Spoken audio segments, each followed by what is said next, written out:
Eh ako, wala naman po ako inisip eh. Kung hindi, mapag-aral ko lang kako yung mga anak ko, masaya na ako. Mabigyan ko lang kako ng mga tatayuan ng bahay yung mga anak ko, masaya na ako. Eh hindi eh. Hindi yun ang binigay sa akin ng Panginoon eh. Hinigit ang paron eh. Eh ba't di ko naman mamahalin yun, di ba? O di, tin mo, eh kung baon nyo ganyan lang, o may matutulungan ka bang pamilya? Opo. Siguro ka ako, kaya di ako na nagkakasakit pa eh, dahil siguro marami natutulungan eh. Ano? Eh, tinayan, yung... Eh, ilang sir pamilya umaasa sa'yo. Oo. Kung 20 taon niya, 20 pamilya yun. Nung pinakamabigat pamilya. po nangyari sa buhay namin, nung COVID, hindi ko alam Pero sir, kung kahit- tatablahin ko yung mga anak, yung mga tauhan ko o ano. Nung makita ko talaga, walang kakainin. Sa totoo lang.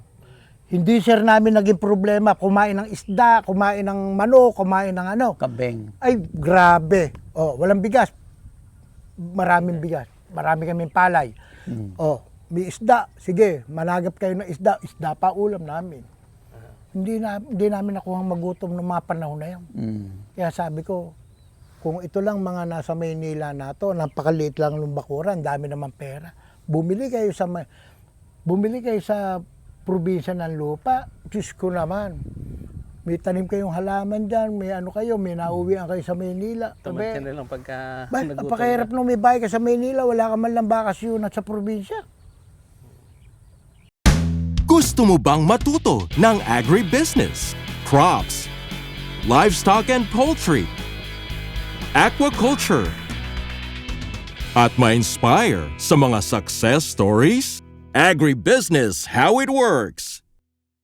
As a YouTube channel, Agribusiness features entrepreneurs, farmers, organizations, OFWs, investors. However, beyond our usual content and official endorsements, Agribusiness does not engage in other business dealings with them. While our viewers and featured individuals and entities may choose to pursue business deals with each other on their own, we encourage them to be cautious in doing so. So malapit na to. Malapit Malapit sir. na. Oo, bakit nga sir, every week hanggang Isabela ang mamahal ng lupa.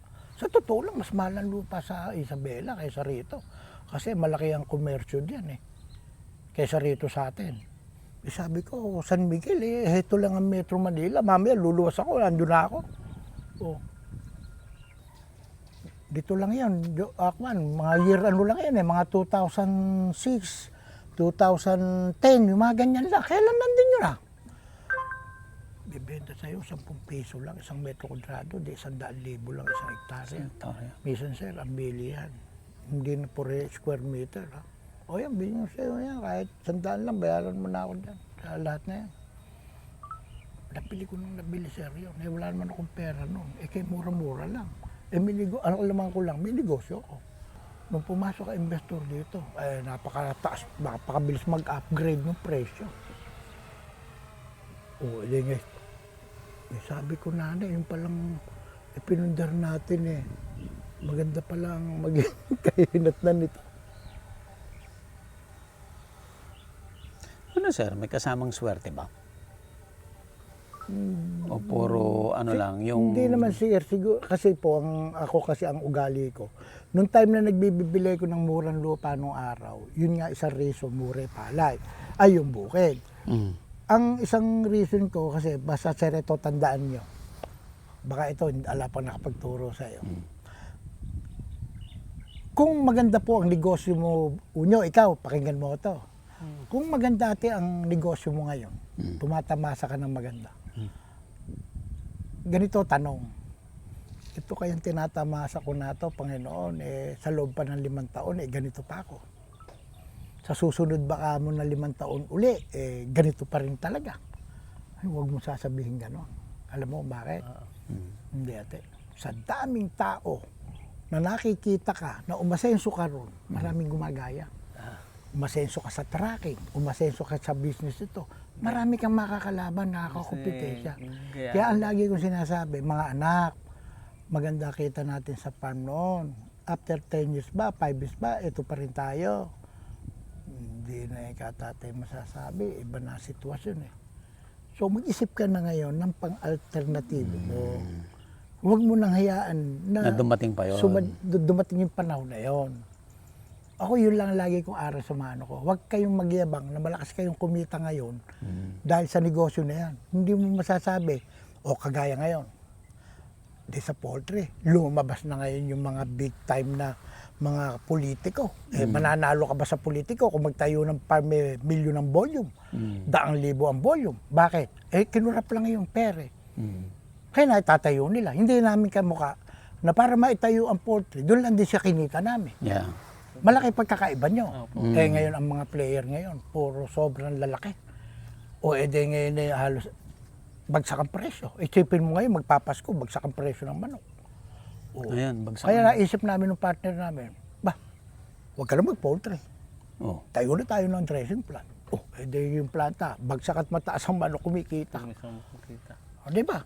Ngayon sabi ko sa mga anak ko, paano? After na ganun taon, huminto na rin tayo dyan, tapos na kontrata. Ano na tayo ngayon? Yun ang dahilan, sir, yung tanong mo kanina. Kung bakit ako, nag-save ako sa mga property. Pero ang nakikita ko lang noon, yung may sasakahan ako, may babalikan ako na ito hindi matatapos dahil pagkain ng Pilipino yan. Hindi ko naman naisip po nyo nung binili ko yan after 10 years, after 5 years ang halaga pa pala ng lupa ko times 10 na, times 20 Hindi ko naisip yun. Yun ngayon, pumapatak yung sinasabi mo sir ngayon na may halong swerte siguro. Yung naswerte ko lang yon. Pero hindi ko po pinagplano yon. Basta ang plano ko lang sir, ito lang talaga, ito lang. Tatanim lang ako, gusto ko lang may sariling bukid. Na nangyari sa buhay ko nung kabataan ko, nagsasaka ako, hindi akin. Nagbabayad ako, porsentuhan. Binabayaran ako, porsentuhan lang. Hindi ko Mahirap yun, yung buhay na yun. Opo. Ba't na sir hindi hirap, Diyos ko. Magkano lang ang bigay nun, 10 kaban. Ilang ektarya sinasaka ko. Natitikman ko yun na ikaw ang magkahawa ng pilapil. Hindi ko kaya ibayad yan Langan ako pag-uupa sa mamayang hapon Wala pang mga makinarya po. Wala naman sir makinaryang lahat, grass cutter noon. Hindi ka mukha ngayon. Sipin mo sir, yung tao ko, pag nilusong ito, isang araw lang, tapos grass cutterin yan. Halos tapos na rin pilapilan yan. Kaya bukas, bisabog na yan. Ganon kaming kabilis. Kasi kumpleto ng tao. Sa kagamit. Libo tayo doon. Pag nagustuhan mo lupa doon, may maibibigay ako sa'yo doon. Gusto mo? Tara.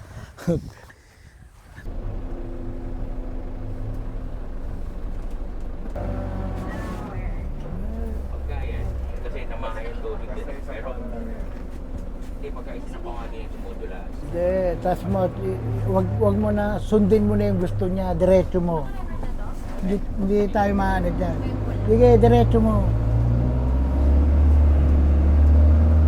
Sige, diretso mo. Makinig kayo sa akin. Lagi kong dinadaanan yan kita mo. Lagi sir ako dumadaan dyan Na ito gamit mo, sir? Hindi, yung mga iba kong sasakyan. Hindi, kahit walang dual yung LP, wala naman dual yun Nako, pag nga... Ito, bahay mo rin to, sir? Yes, sir, apa. Sino nakatira dyan? Yun nga pong kababata ko, siya pinatira ko dyan. Baka nauhaw kayo, reti tubig. Opo.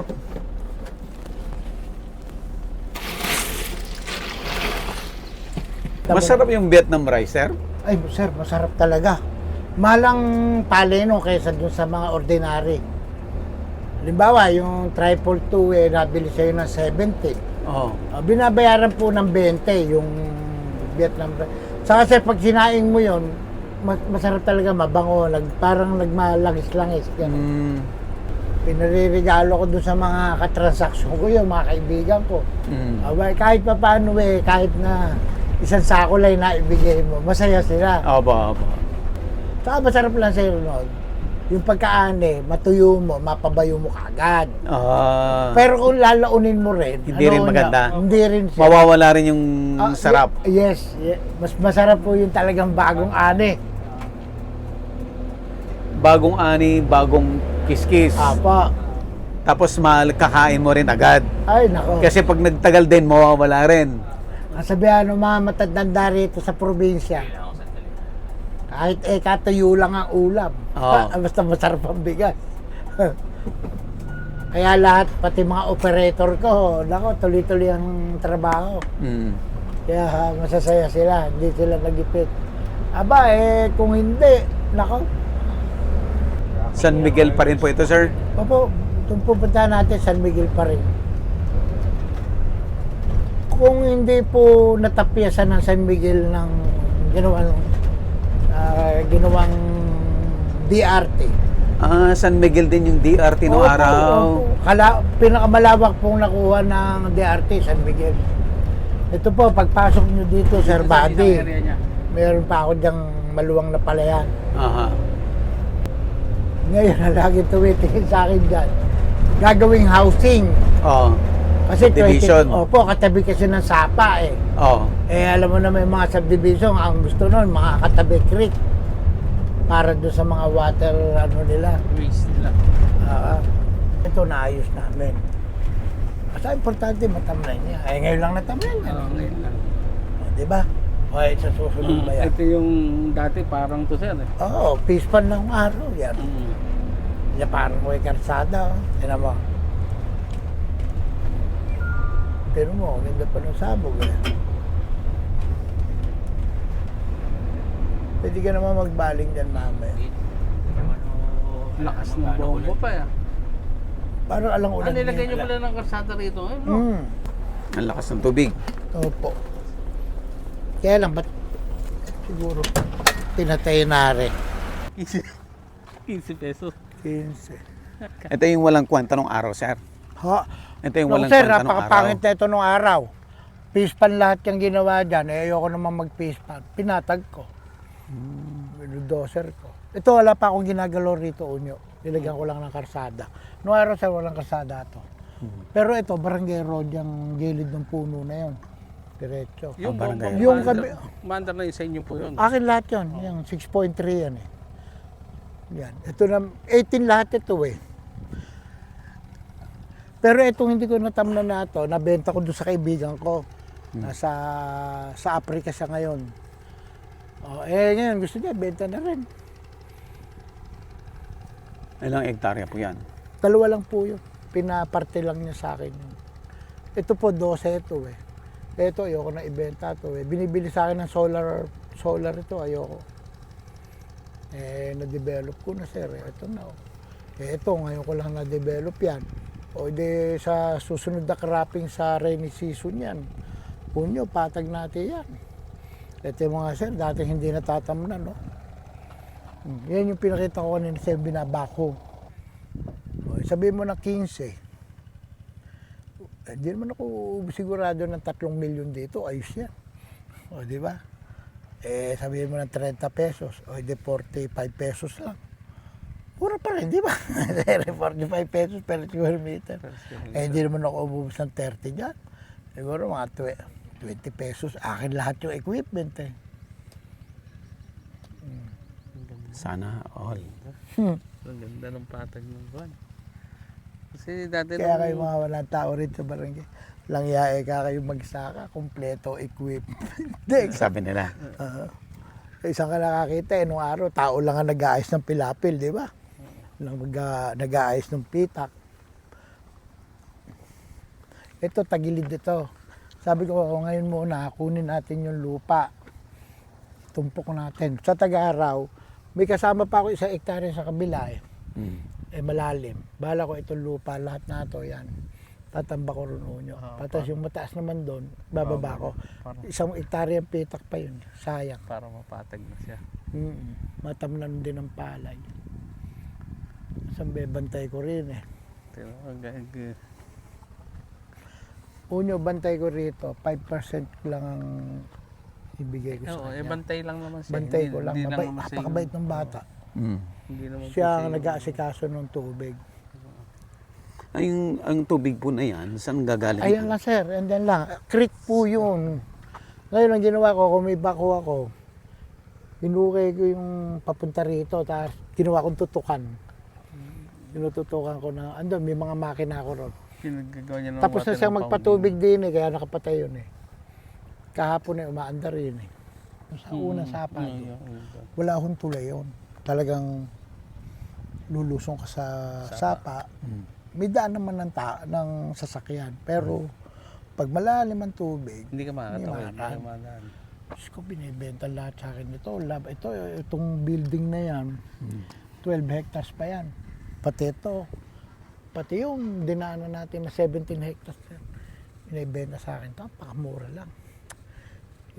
Sabi ko, hirap naman pumunta rin yung tuli. Nung mabili ko na ito, nabili na, kaya ko lang naman ito binili, nabili na ng Yoda. Nung mabili ng Yoda, Ano yung Yoda? ano po siya, yung para anuhan ng mga bakal, mga tanso. Chinese ang may-ari niya. Chinese company yan eh. So, Ngayon, anong mga tanso? nilagyan unyo ng Ng tulay. tulay. Sabi, mali, dapat binayaran ko na ito. Pero hindi naman ako nagkamali din eh, kasi yung may-ari nito, yun din ang may-ari ng lambakin ko. Binenta naman sa akin sendo, mahigit 50 hektarya. Yun ang inuna ko. 30 naman yun. Ayoko nakakumbili nito. Akalain mo nung nabili ng Yoda, ito na lang ang inabutan ko. Ay, nabarat ko pa. Kaya ito lang nakuha ko, 18. Dapat 18 akin lahat yan, tsaka ito, ang gandong. Ako na lang sana nagpagawa ng tulay. Magkano lang yan, di man ako sa kalahating milyon doon. Tulay na yun. Tingnan niyo. Di ba? Pag nagbenta ka ng 1 hektaryang lupa doon, ang kapalit 18 hectares, sobra pa yung pinagbentahan ng 1 hektarya doon. Sir, ito, 12 hectares na to sa 15, tuusin mo nga kung magkano yan. 150 times 10, de 1.5 million. 1.5 million. O kung 18. Hindi naman sa paramihan ng pera yan eh. Ngayon sir, yung bang yung bang inaani mo sa 15 pesos na presyo ng lupa, No. tsaka sa atin na mahal ang lupa, parehas lang naman halaga ng palay ah. Lakas at po. Yung mga sir ang mga makina kong gamit. Yung mo sir gamit kong mga makina. Wala kang problema sa tulong. Na yung creek na yun, ginagawa niya ng water impounding. Para Kung mapupunta kayo, sir, tayo doon, kung makalakad tayo doon, makikita mo, kung may equipment ako, naayos ko. Kaya, andun lang yung makina ko. Ang binabagsakan ng tubig niyan, ayun, sa malayo na yun. Nakagapang. Kaya pag kailangan ko ng tubig doon, paandarin ko lang yun, mamaya may tubig na. Anong variety to nakalagay niyo? Vietnam rice. Vietnam. Vietnam rice to. Yan yung kinuha yung 100 na halos 100 bulto doon sa akin. O yung sa 63 yan. Oo, papakarami ko sa'yo nakuha ang bin eh. Sa kanya ko kinukuha Yung binisar ng Vietnam rice, ikaw magkano? Oo, sa kanya Ikaw ang- gagaling. Ako po yung nagparami lang. May nabilahan ako ng registered. Ayun, pinadadami ko lang. Kasi yun ang mabenta sa ngayon. Yun ang mabentang sa mabilis umani. Kasi sir, yung 82 C10, days. mas mabilis yon, kaso matigas yan. Pero kaya ko naman gusto panagulan. Sa panagulan kasi, dapain ng palay eh. C10 hindi. Ang Vietnam rice naman, hindi ko ginagamit sa tagulan. Kasi dapain siya, malambot. Lumalaki siya. Summer ko ginagamit. Oo, walang problema. Kaya pagka tagulan, C10 ako. Tayo, sir. Yung iba, ayaw nilang gamitin yon kasi pinipintasan ng magbibigas. Ngayon wala na, pati triple to, okay sa kanila. Ang ganda ng view dito. Ay, ito, DRT po yan. Yan po, DRT yan. Yung mga bundok na Pero yan. ito Sir Buddy, San Miguel ito. San Miguel pa to. Ilan po tao niya rito? Ito lang po, ito lang. Pero ang tao ko nagtatrabaho rito, hindi siya. sa Siya lang water management ko lang Siya yan. si water management. Kasi importante sir, kahit masipag ka sa bukid, pag hindi po naayos ang pag-ano mo ng tubig, wala ka aanihin. Ricky, bakit pinatay mo na yung makina doon? Hindi ka papatay lang po sa pinano ko lang po rin. Naagad po dito. May isa po na yung tubig po rin sa pinano po rin. Medyo Maabot na po yung bungo po niya. kailangan i-adjust. Hindi, hahaba po natin yung... Dadalang kita ng panghitit. Sa Kamyas po kasi, nasa 39 hectares na yata yung bukid ko doon ngayon. Dati 33, may nakuha pa akong mga kulang 30, mga 38. Kasi may nadagdag pa ako uli ngayon na 4 na mahigit. Paano po yan? Iba-iba ang title nun. Kasi di ba bawal na Yung pong, ano. hindi po. Lahat po na yun, nakapangalan sa aming mag-asawa yung 5. Yun ang mga 3 anak ko, tigli 5. Yun ang mga apo ko lahat ng nag-18 years old. Ilalagyan ko na rin. Ilan yung apo ko na 18 years old pataas. Yun namang mga wala pang hindi pa legal age. Pinapangalan ko sa kanya kasama yung mother. Kailangan kasama yung mother. Pagka underage. Underage po po. Para may Tapos- administrator. Opo. Tapos, meron naman akong corporation. Family corporation, yun. Ikaw kaon nyo, ilan na yung ano mo, nabili mo na, sa'yo na talaga. Ano pa lang po, yung sa akin po talaga, nasa 15 hectares. Pero mataas na ang value nun. Kasi nasa ano kayo.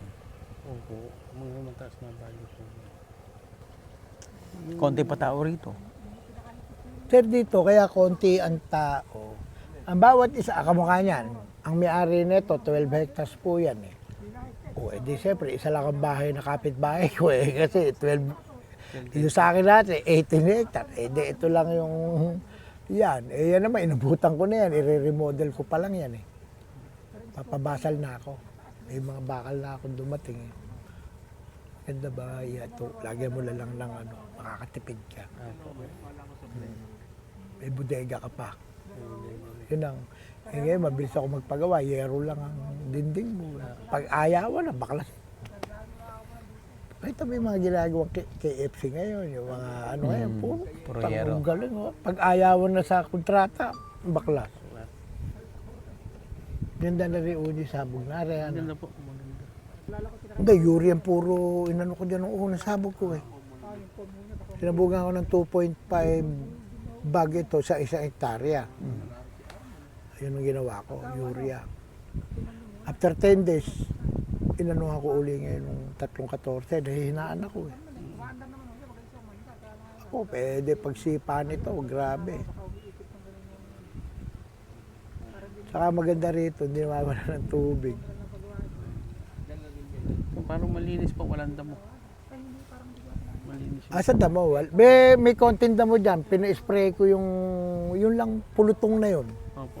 Hindi lahat. Wala pa siguro isang load yung kinarge. Tuwing kailan nyo pinupuntahan to? Halos, ngayon lang po ako dapat hindi mapupunta rito eh. Dahil nga dadating kayo eh. Natuloy na naman. Kapo, andito ako. Pag sa unang punta niyo sir, parang malayo. Para malayo. Pagka yung sanay ka na, madali lang. Parang May mga lupa nga ako, hindi pa nararating ng asawa ko eh. minsan punta kami Lambakin. Sinama ko. Hindi ko naman alam na hindi pa pala siya talaga napupunta. Sabi ko, lupa natin dito. Oo. Wala nga pala eh, napakaganda pala eh. Kasama ko pa yung mga anak ko. Sabi nung manugang ko, ikutin na ikaw natin. Anong 2 manugang ko. Ako, lilibutin mo yan, maghapon ka mag-iikot dyan. May higit ka ako 50 hektare. Gano'n kayo? Lahat ng anak niya may asawa na, sir? Opo, meron na. Ikutan nyo ka kuya, hindi na pangalawang niya.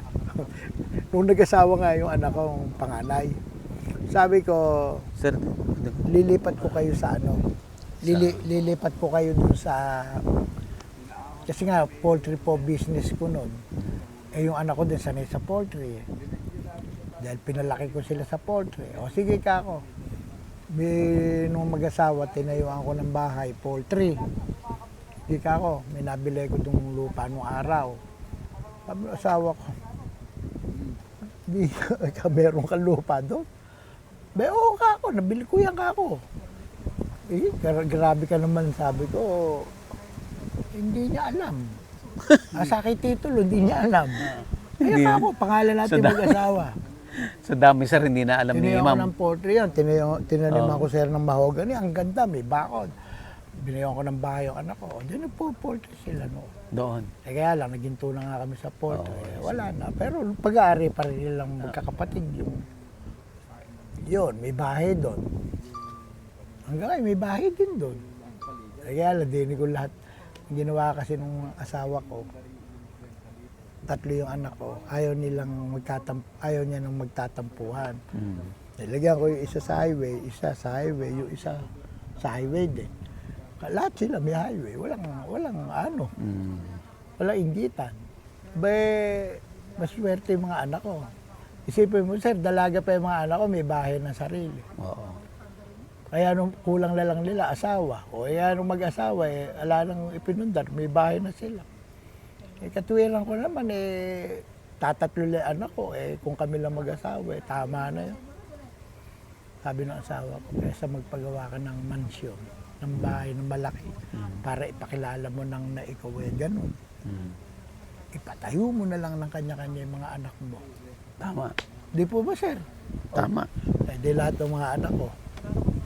Pero nung araw, sir, niluwangan ko yung garahe ko. Para ako pagka yung mga anak ko yung nakatapos, pag binigyan ako ng susi, may sasakyan ako, may paparadahan. Pag umuwi ka ako yung mga anak ko, may paparadahan.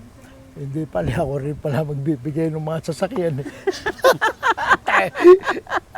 Pag dumating yung mga anak ko, puno rin yung garahe ko. Dahil may kanya-kanya silang sasakyan. Yung kaibigan kasi ko noon, yung boss ko sa RFM. Sabi niya, ako mabait po sa akin yun, kumpare ko. Sabi niya, pare, yung mga anak mo sa compound ko, huwag mong itatayo dyan ng tabi-tabi. Kung kaya mo pag-iwa-iwalayin. Bakit? Anong logic niya, sir? Sabi po niya, sabi na ikang magkakapatid, ako, sa may Amerika ako nakapag-aral, doon ako nakapagtapos, doon ako nakapagpamilya. Ang masakit pare, pag uuwi ako ng San Ildefonso, hindi ko maipon yung mga kapatid ko sa isang bahay. Sabi ko, sir, bakit naman? Kung tabi-tabi doon gano'n, hindi pala magkakasundo. Awayan ng mga anak. Sumasakay sila. Kaya hindi sila magkasundo-sundo. Kaya alam ko yung tatay ko, doon sila pinagbahay lahat sa isang compound. Paglayo-layuin mo, sabi ko, parang ang tama. Kasi mga anak ko, banding Pag nagkita. Banding. Hindi, saka siguro nasa magulang lang din. Kasi lagi ko yun ang pangaral ng asawa ko sa kanila. Sabi nila, wag kayong mag-iiba ugali ninyo. Aba, sasarap ang buhay namin mag-asawa. Pero mo, pagka kinat mo lahat yung... isipin mo, sir, hindi ako nahihiya ikwento to. Kahit kaya pag-aralin ng mga anak ko yung mga anak nila. Ay, hindi. Kami nagpapaaral mag-asawa, lahat ng mga apo ko, scholar ko lahat yun. Bakit? Aanin lang namin mag-asawa. Kami, konti lang naman kami nakakaraot na. Iba kasi kung may bisyo ka Pero kung ang bisyo mo magtrabaho, hindi ganon. Sobra-sobra pera. Talaga sir, pagka ipeperahin ko lahat yung ininvest ko na yan, Napakadami. ewan ko, kaya kong bilangin yan. Hindi sir, kasi nga, hindi naman kayabangan nyo. Kasi naipundar mo nga nang wala kang hindi mo naman akalain magkakaganyan. Kaya sir, yung DAR na yan, hindi successful yan Tingnan mo yung binigyan ng magsasaka ng mga gobyerno. Matanong ko sa sir, saan na ba nandun ngayon? Binenta rin, no? Di nandun sa may pera din. Bumalik din Kabarkada ko, puro mga agriculturist, puro magsasakang talagang magagaling na magsaka. Masarap kasi yung anak mo, doon mo rin maibarkada eh. Hindi doon mo maibabarkada doon sa malakas lumaspag ng pera. O, di ba? Mauubos lahat ang pinaghirapan mo. Kasi sir, kung sasama pati yung hindi sakahin ko, ay maluwag. Hindi lang yun. Dobleahin mo. Wow. Kaya lang, siyempre, yan sinukwento mo lang sa akin, tinatanong mo kung gaano laki tinatamnan. Ayun lang. Pero pag nayari ko sir lahat i-develop, ay, napakarami. Marami pa. Dito sir, kasabihin ko sa'yo, yung sinasabi ko sa'yo, yung 300 dito. Lahat po nang bibili nyo dito, wala kang mabibili na bababa sa 400. Tanungin nyo bakit? Binayaran na ng mga solar eh. Ito, binayaran ng mga solar. Yung katabi na yan, sir. Sir, Bibili na. babalik ka sa akin next year, baka itayo na yung solar farm yan ng Meralco. Sinukat na rin yan, dadaanan ng mga ambok lang. Ito na, ditanda na yung isang bukid ko na rin. Sa totoo lang, pag ako nabayaran ako ng solar lahat yun sa binibenta ko ngayon, hindi ko naman po itatago yung pera. Bibili mo rin ulit. Babalik ko lang po. Para, ang ginagawa ko sir ngayon, yung mga iba kong binibenta, dinadivert ko na po lahat doon sa malapit sa amin. Kahit mamahalan po ako. Papunta na doon. Para doon na lang po yung mga bata. Ito mo, layo-layo neto. Kaya lang ako kasi, ewan ko sila, baka ito, benta na lang nila pag sila na.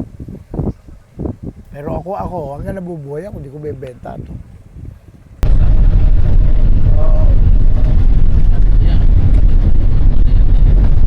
Ganda ng palay niya. Ito mga mahuli. Ito ngayon, dahil pa ulit.